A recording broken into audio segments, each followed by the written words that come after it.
I don't know you, and yet I feel a kinship. Hello, my baby. Hello, my honey. Hello, my ragtime gal. Suddenly you kissed my wife. Baby, my heart's on fire. Legacy evolution continues. In this more recent subline of the Legacy line, the Autobots have had a number of figures from a clan. In their case, it was the Junkions.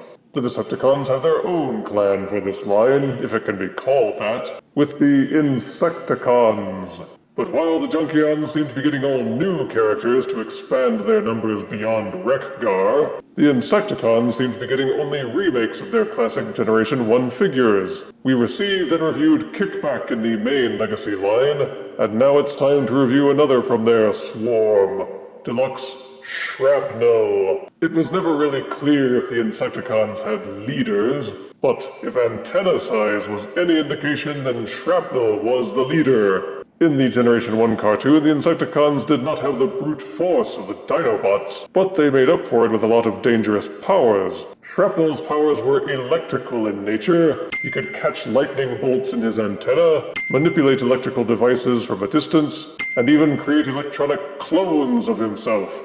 He had a thrilling 30s figure called Skrapnel. And while that was nice, it was just too small to be a properly engineered tribute. But maybe that's all fixed with this Deluxe. Check out his ego-braggadocious box, with artwork of the alt mode on the front. See more art on the side panel. Thrill to the studio shots of both modes and his silly evo-fusion feature. Then top it all off with headshots on the other side. Now let's get Shrapnel out of this box and give him a proper insection. Out of box, Legacy Evolution Deluxe Shrapnel comes with his instruction booklet. A blue plastic gun accessory that's been painted silver, and two matching purple evo-fusion guns. The way the evo-fusion gimmick works is you plug both of the purple weapons into the silver weapon, one underneath, one at the back, and turn it into a bigger weapon. Lame. Shrapnel's alt mode is a sort of robotic scarab beetle. Don't bother looking for any anatomical accuracy because there isn't any. It's basically a box with rectangles hanging off the sides and some very angular antennae and/or pincers. The colors are black, gray, and purple with some silver highlights and a transparent yellow carapace with mechanical dealy bobs visible inside. The pincers were shiny chrome in Generation 1, but for this remake, Hasbro went cheap and just used silvery gray plastic. And not even a very good silvery gray plastic because you have to really squint and imagine it to be metallic. It's odd because they did have a nice silvery paint for the weapon, but not for the pincers. Boo! But there's a fair amount of sculpted detail, and it certainly doesn't look flat or dull. The robot parts fold up nice and solid, everything holds together very well, and there's no rattling. There are two open 5mm ports on the back, and one on each of these spurs jutting out of the back. There's two underneath each of the arms at the sides, and also one just underneath and behind the head. One thing that kind of bugs me is that these panels which make the backs of the robot legs don't fold all the way underneath. They're just hanging off the sides like this. And they even put these extra bits towards the back to give him balance when you're putting him down on the ground. You are supposed to plug the evo-fusion weapons underneath to serve as the rear insect legs. But the insect legs don't really look like they provide any kind of locomotion, which was an issue going all the way back to Generation 1. And it still bugs me that these side panels are just hanging down like an unzipped fly.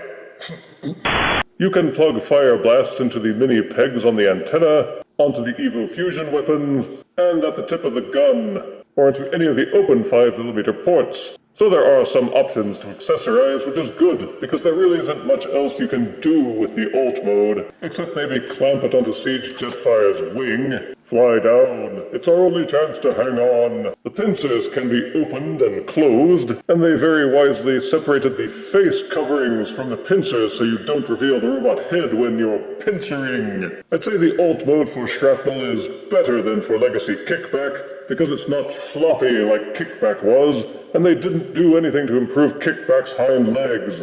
Shrapnel is one of the easier ones to transform. Just de-accessorize the back legs. From underneath, fold in the insect forelegs, then just separate the robot arms from the side, fold out the robot fists, swing up the panels which were covering the robot face, spread out the pincers, then untab the robot legs from underneath the chest. When transforming to alt mode, these two flaps will push in and angle around the pelvis and tab into place. Just fold them back, then unhinge the robot legs from inside. Once folded backwards, there's a secondary set of hinges which fold forward and tab into the robot shins. This gives you clearance to turn her around and close these back panels. Separate the legs, give the waist a 180-degree twist, then fold the robot feet forward, and the transformation is complete. I was impressed by the robot mode. It's an excellent representation of the Generation 1 animation model, having all the main features and basic structure without any of the simplicity forced by the limits of 80s hand-drawn cartoons. Plus, it's an excellent update for the robot mode, resolving many of the limitations imposed by the legacy engineering. You will find the color scheme unchanged, except that the fake silver of the thighs is now exposed, and you have a better view of the gold trim on the feet. They seem to have painted the thigh sections in gray, while using silver gray plastic on the hip pieces. Why didn't they keep it consistent? Well, this is Hasbro we're talking about, and why bother with consistency if you're in a hurry? Only the torso is done in glossy black, with everything else in good old flat black. Everything feels like it holds together very solidly, because underneath all the detailing and color, it's a comparatively simple figure. So they didn't have much to mess up. Some have complained about the head panel covers, but I think it was a great idea to have them swivel independently from the pincers. Again, proper silvery plastic would have been preferable to this flat gray with a little silvery pigment blended in. But Shrapnel has all the Generation 1 features you could want. The antenna, the transparent chest, the rounded shoulders, and his Devo visor. The only hollow parts are on the backs of the thighs and on the insides of the forearms. And I'm pretty sure some third-party company will be looking into that soon enough. All of the 5mm ports from the alt mode are still open in robot mode. They've simply migrated. But you can still equip Shrapnel with all kinds of accessories if his default set isn't enough for you. Then there's the evo-fusion gimmick. You just plug all his accessories together to make the silver gun larger and turn it into a rifle of some kind. The problem is Shrapnel can't square his arms to allow him to point it forwards. You can only point it off to the side and have him cradling the gun lovingly in his arms. He can't aim it. So the evo-fusion gimmick is an alternative display option. I find it better to just split them back apart and equip them separately on different ports. The only issue I have with the robot mode is the lack of rear heel spurs.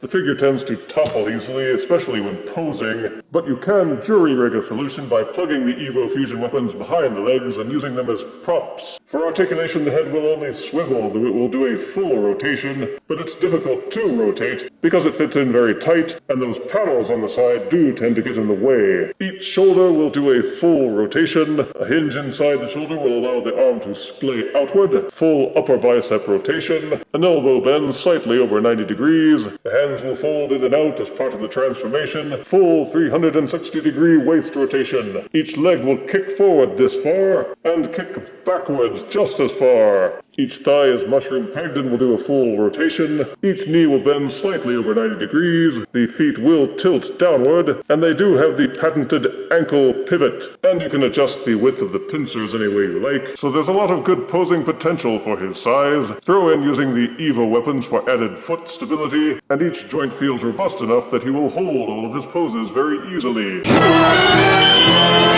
For size comparison, here is Legacy Evolution Deluxe Shrapnel next to Combiner Wars Legacy-sized Skrapnel. Here is Legacy Deluxe Shrapnel next to Legacy Deluxe Kickback.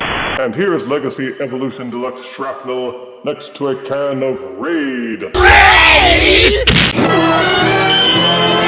If the Combiner Wars Skrapnel just didn't do it for you, then Legends Evolution Deluxe Shrapnel will definitely be something you want to investigate, with the proviso that if you're not into robots that turn into things which look only vaguely like insects, you will no doubt shy away. But for fans of the Insecticons, Shrapnel is the best update he's had in a long time. Positives are that both the alt and robot modes are strong tributes to the Generation 1 figure, and strike an excellent balance between the old figure and the animation models. The colors are good, the plastic doesn't feel flimsy, none of it is soft plastic, and everything holds together solidly in both modes. The articulation in robot mode is strong, there are a number of options to accessorize the figure, and even the evo-fusion gimmick if you wish. Negatives are the transformation is kind of simplistic, it doesn't really look like an insect except in the most basic sense. The insect hind legs are parts formed. I wish those panels on the legs would close completely for the underbelly of the insect mode.